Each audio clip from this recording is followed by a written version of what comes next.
Yo, what is up, good people? The boys from the Phantom Geek. So we're back again with another dope episode for y'all. As per usual, I'm Izzy. I'm Real. And we're continuing with our MCU recap series. This time around, we're going to be bringing you our recap of the Marvels.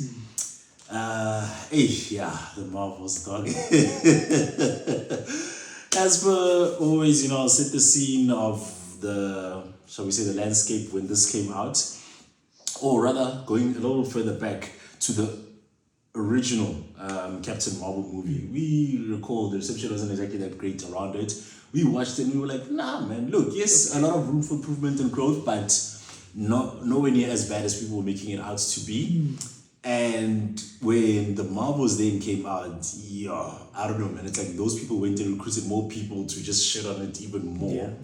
So it was kind of interesting, going in as far as, what am I going to think, because I didn't watch it in real time. I wasn't motivated to. Yeah, this was on like the doldrums, Yes. of Marvel's.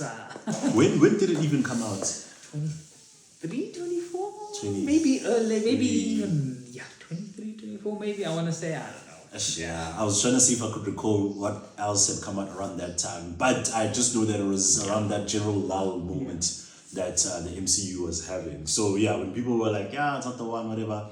Plus, based on how the previous, one had went, I was like, I'll catch it when I catch it.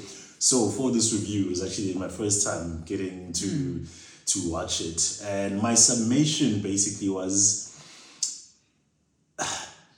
I have this thing where, look, take any direction you want.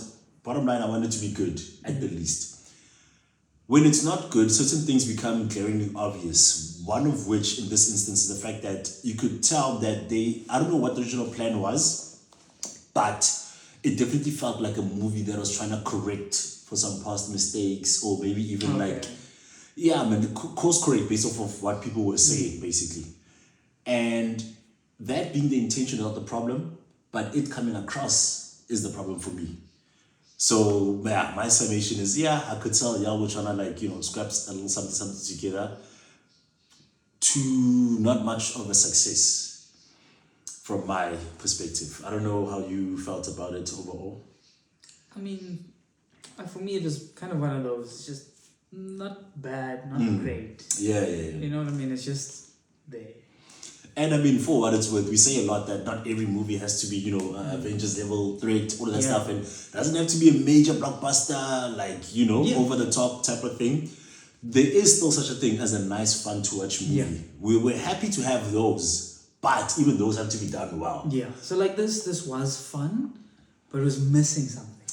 Exactly my point. I could tell, besides what I said earlier, they were trying to go for that little fun route, but And there were moments I really enjoyed, just the character work and a little bit of the teenage element was good fun. Yeah.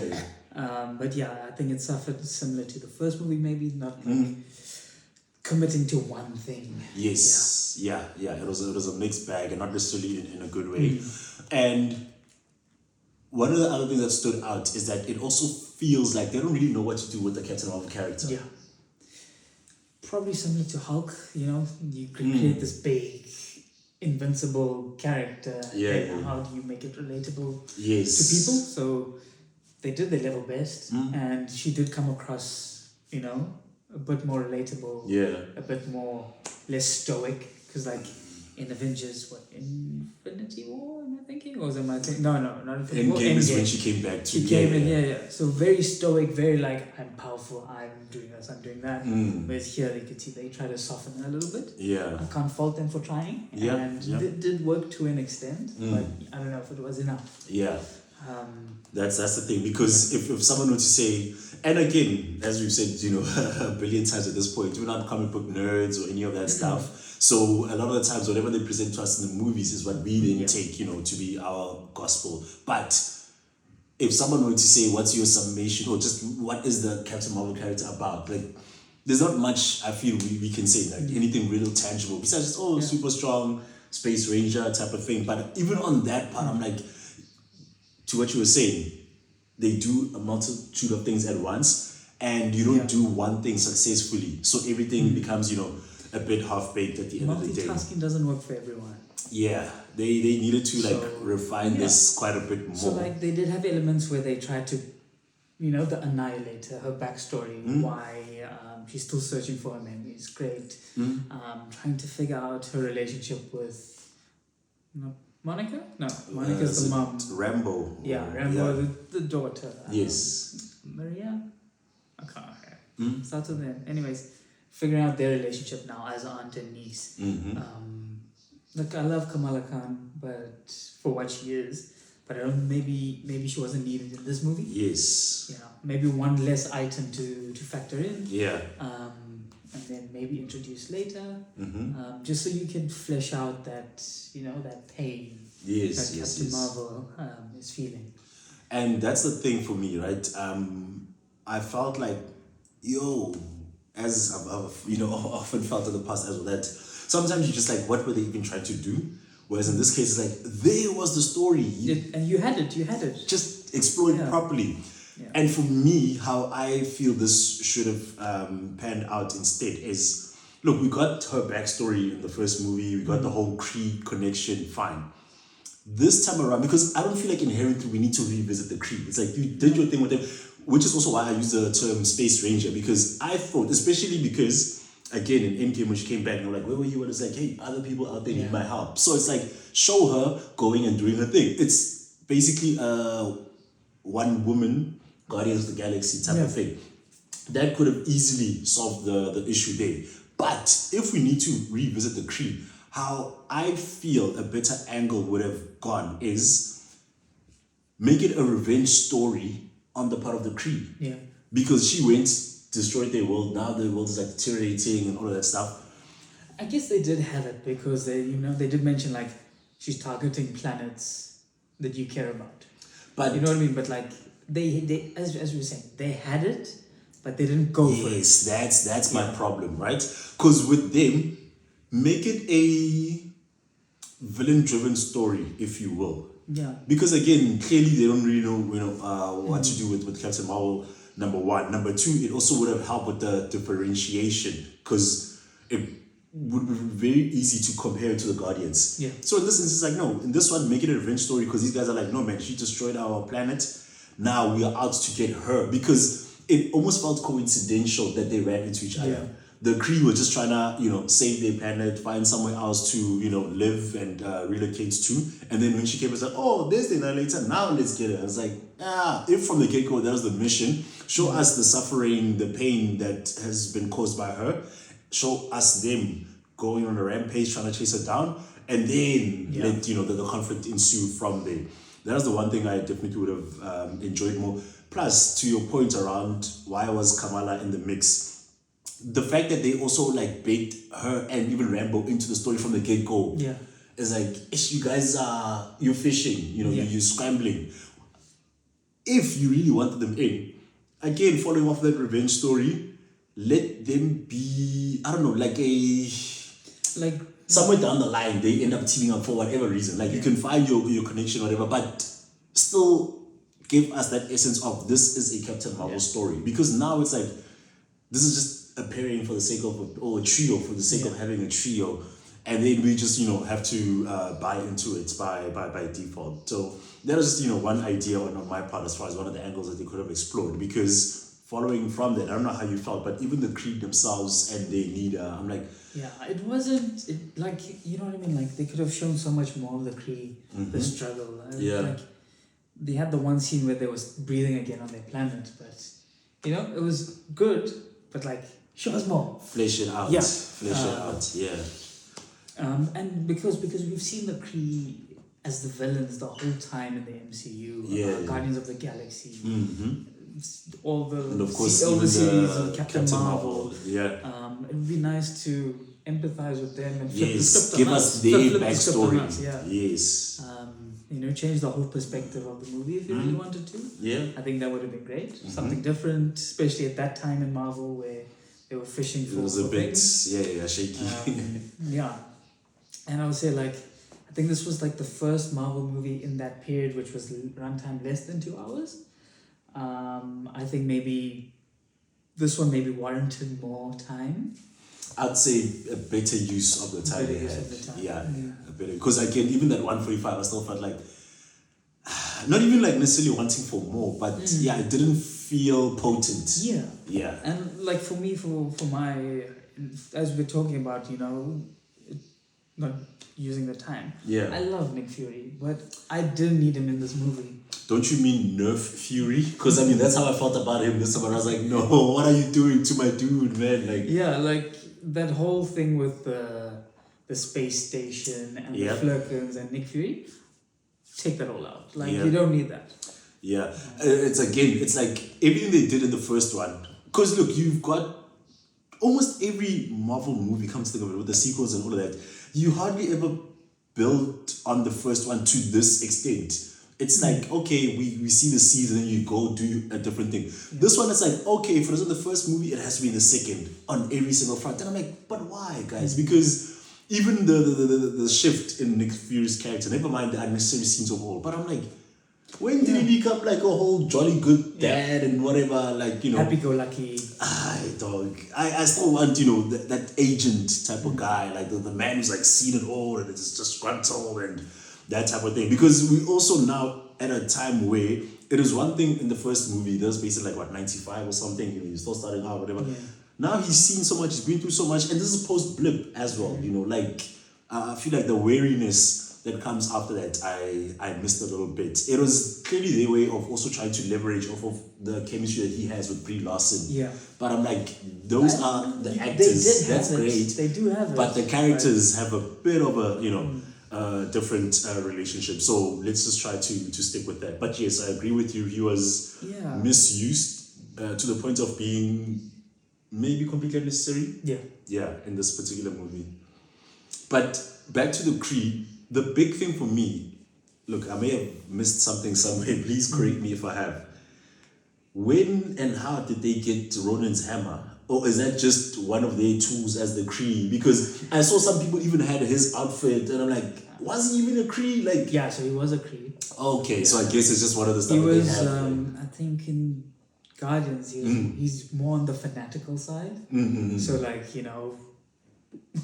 mass genocide, that sort of thing. Yeah. So I think the hammer's always been with them, with the universal weapon. I don't know how they got it, but yeah. Okay, so there's a good chance it's not his actual one. Yeah, it's just okay. The Kree's weapon. Yeah. Okay, because I was like, man, wait a minute. Like I said, between that and the people in one of the back jobs there, wearing like his whatever the thing is called, I was like, what? But yeah.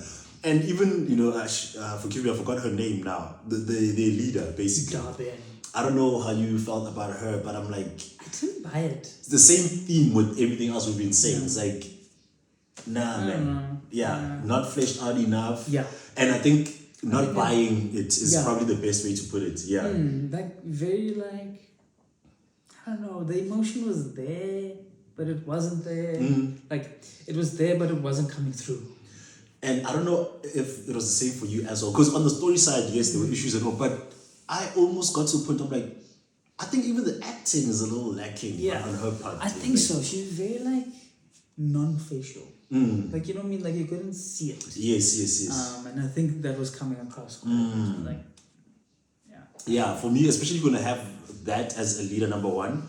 Number two, this is off of having Jude Law as the leader of the previous iteration of the Kree. So, quite some big shoes to fill as well. Even Ronan in the Guardians. Yes, as a fellow Kree. Yeah.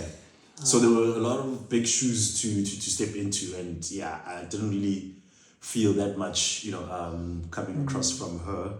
And working off of the notion of Nick Fury being unnecessary in here, I almost felt the same about... King Valkyrie from Asgard. Yes, it was a little cameo. I think it's just a cameo thing. It's fine.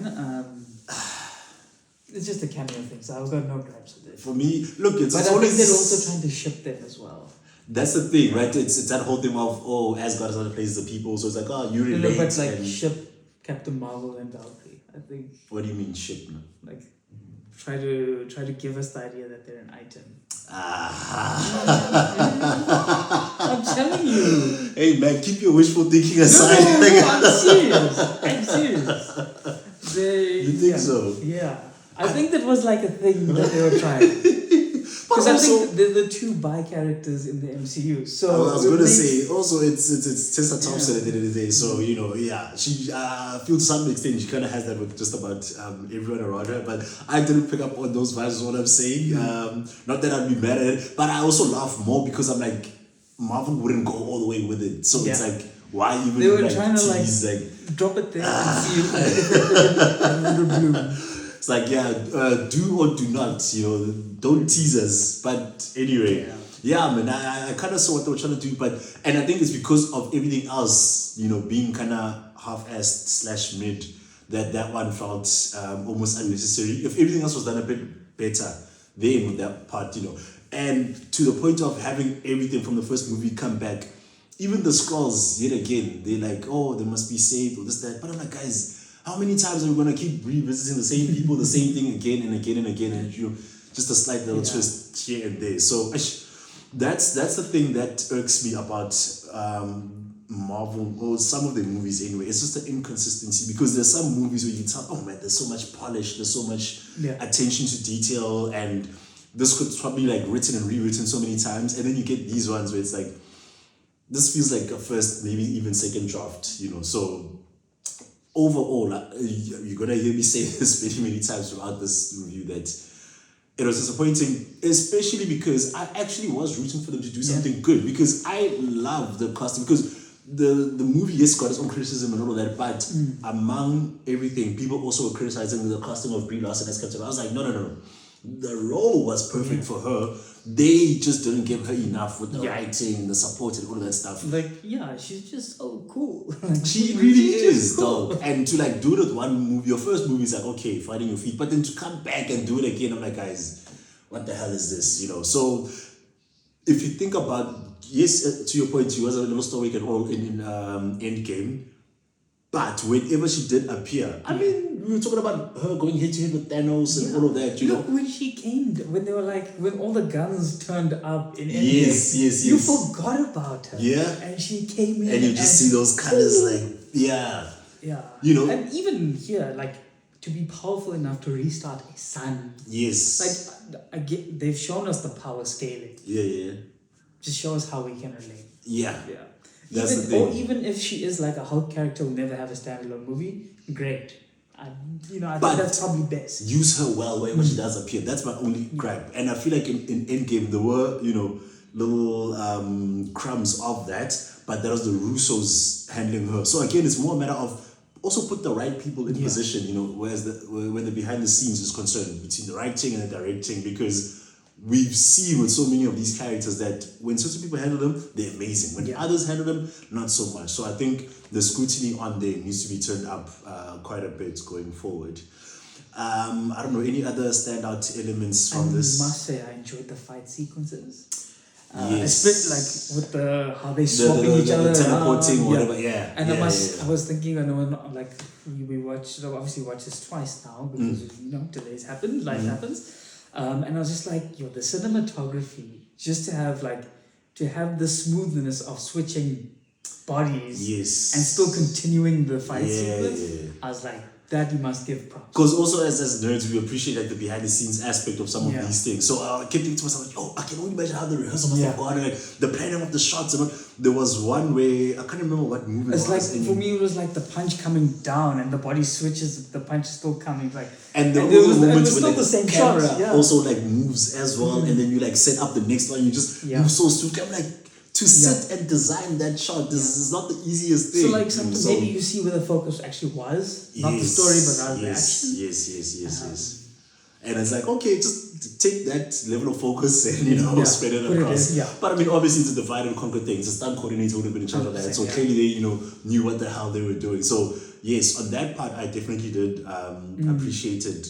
It added that was a good version of the fun element of this movie, which also goes on to differentiate it from everything else. Because at the end of the day, it's a superhero story. You got your hero, you got your villains, and then whatever or whomever needs saving, and at the end they win. Yes, formulaic, but the how of it, there's still a lot of room to do something special and different each time. So that I definitely did enjoy as well. I feel like I did brush on this earlier, but I want to harp on it a little more. The whole thing about her being the annihilator, it almost felt like, oh, tell us more, show us more. You know, I think they didn't. Yeah. Fleshing that part out would have because been like really even dope. that what's it? The flashback or what? Flashback. There you go. I think it backflashed. The flashback is like it's her like Terminator suit kind of thing. Like it's like it showed us like a completely different side of her. Mm-hmm. You know what I mean? And I'd love to see more of that. Yes, you know? yes. Because it also would have not only on the Creed side, you know, fleshed out their story and showed us how and why they feel how they feel. Yeah. But even her, like dealing with that, because the first moment they're like, oh, it's Annihilator. I really hate that name.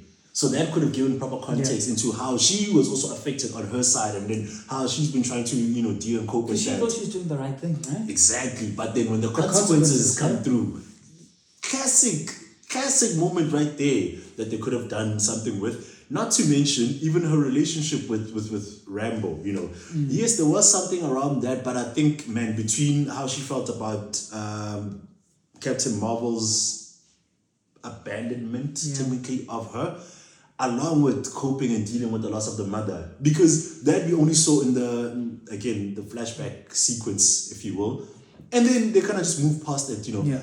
Yeah, you like revisited it at the end with that little end credit, whatever. But I'm like, no, guys, in the actual movie, she's still dealing with this. She's been dealing with it the entire time. Yeah. Give her some screen time to also just, you know, walk us through the journey of her pain, because they just had the one little conversation afterwards. Like, oh, so your mom's like, yeah, I blipped out, came back, she was gone. And then they just kept it moving. And I'm like, no, man. Next thing we're on some pilot and we're like singing and whatever for some little stupid reason. I'm like, that was so random to me. I was like, again, to my point of trying to make this a fun movie, and it's like, but she was never that character to begin with. Fine, we've seen the switch up. I mean, classic example, Thor, right? Came in a little dark, and then Ragnarok was a bit fun and all, but Ragnarok had a great story to accompany that. So that's the part they should have mirrored. I mean, they were even alluding to it when Valkyrie was like, yeah, I also found myself on some, you know, unintended team-ups and type of thing. We're like, yes, in Ragnarok, but y'all did a better job. Y'all could have taught these guys a thing or two, but anyway.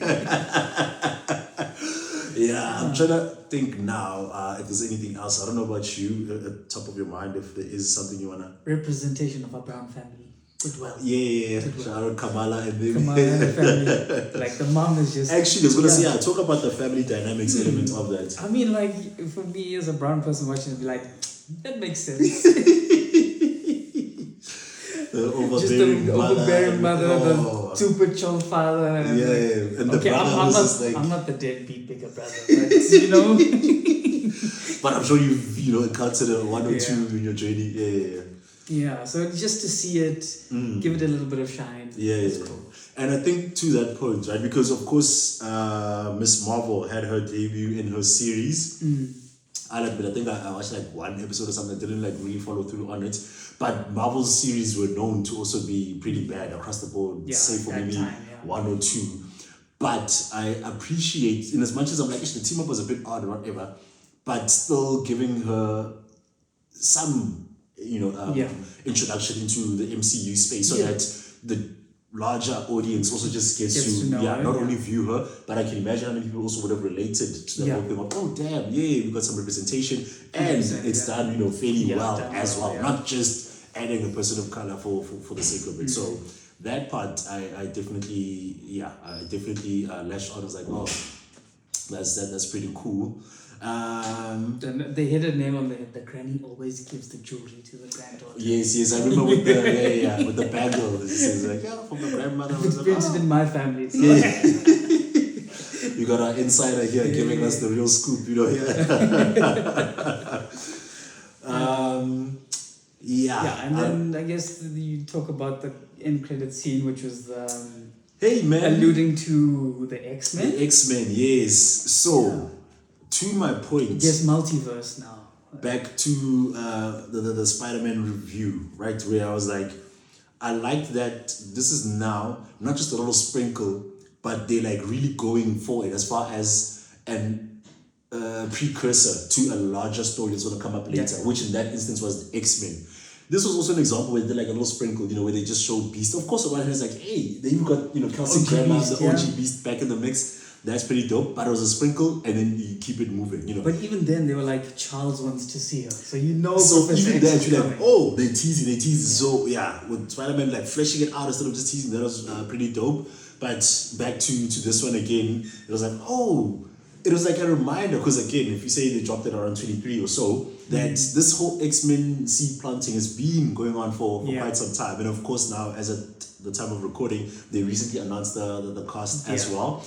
And just before that end credit, they showed something else. Recruitment of Kate Bishop. Yes, I liked that scene because it was like how Nick Fury and Iron Man were together. I mean, literally, even the dialogue was like almost word for word. Like, I'm putting a team together. I've got info on you, and I was like, I like it. Yeah. So I know that one was alluding to Young Avengers. Yes. I don't know if that's still gonna happen. And I did actually want to ask your take on it because, excuse me, clearly they're working on a younger cast, you know, being like the future of the MCU. I don't know if you have an opinion on it one way or the other. I think you have to split it up as two independent entities. Main Avengers, Young Avengers. I think you have to have it like that. Yeah. And you have some crossover, but I think you have to have it as like two separate universes. Yeah. Because like you can go with the fun, you know, quirky side with Young Avengers, and then the more gritty, more painful side with adult Avengers. I hope they want to do something along those lines, because anytime they, which has happened over so many of the recent movies actually, you know, this whole thing with the young guys taking over, and I'm like, I don't know how I feel about that, because there isn't an inherent excitement from their casting, number one. Yeah. Number two, it's too early for any of them to have had a movie, this is now within the MCU space, to have us excited about the future. So yes, especially these are new characters you wouldn't have heard of. New actors, so like times as well. Spider-Man's the exception, where it's a young character. Yeah. But it's Spider-Man. Everybody knows. Yes, we've been knowing Spider-Man. Whereas Kate Bishop, Kamala Khan, Ironheart. Yeah. What are the other young ones that came through? I can't remember now, but I don't know if they're at that level where they have the gravitas to have. Run the whole thing on their own. Yeah. So definitely, I think if they keep the balance, because the other thing we have with the OGs is that not just a matter of, we know the characters and so on, but even from the actors side, it's people that we grew up with, people who are excited whenever they cast them, even if it's a role we don't know, we're like, oh, they got him in. So with the young guys, you don't quite have that. So I actually do hope that they try to keep some sort of parity. It's really exciting to see whether they're gonna go movies. Yeah. Which maybe not so much, I would say, but maybe series. This is where maybe you could have like a Defenders type situation. Yes. Where you could really like go in on the team up fleshing out thing each character, and then having like a marquee thing where they team up. Because Defenders was pretty good.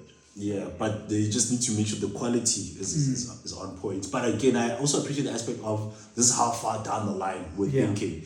Although they've known to tease those moments and then kind of just drop off it. So I hope. But the consistency with the X-Men clearly speaks to the fact that they are super intentional about it. Yeah, there's no two ways about it. But we'll see then what's going to happen going forward. Though I don't want a solo Captain Marvel movie unless they really, really go and get their shit together.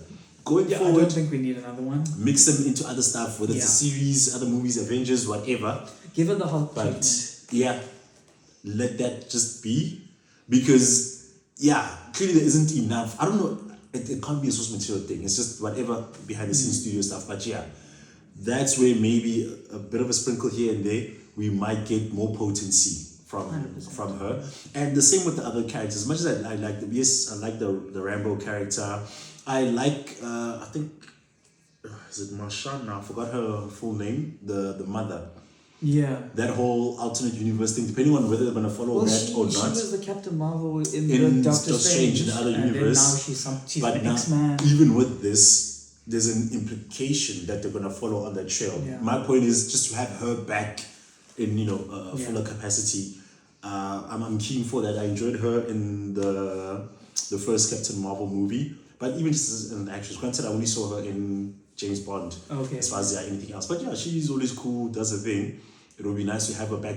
So again, a nice set of characters. At least a young little handful.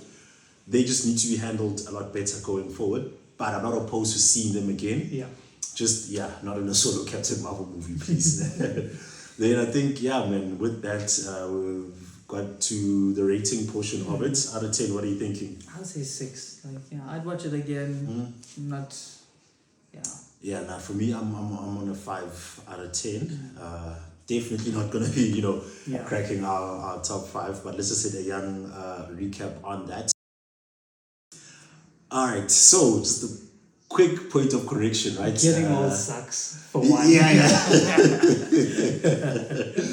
I need to start taking omega-3s. Definitely earn this hair loss, getting up there in age. So just gotta do a quick little correction on our top 5. Well, you won't know because of the fixing, but we flubbed it up. We'll acknowledge it. Then this is the fix, and we're not above admit to our mistakes. We're grown like that.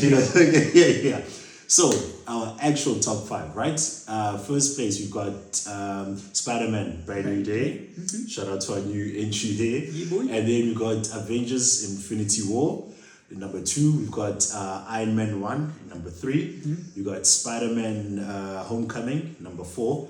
Then number 5 is Spider-Man No Way Home / Guardians of the Galaxy in Volume 3. Cool. As per usual, you know the drill, man. Hit that like, hit that subscribe, drop us a comment, follow us on Instagram, Phantom Geek Zone. And as for what's coming up next, man, just keep your eyes glued to PGZ. Peace.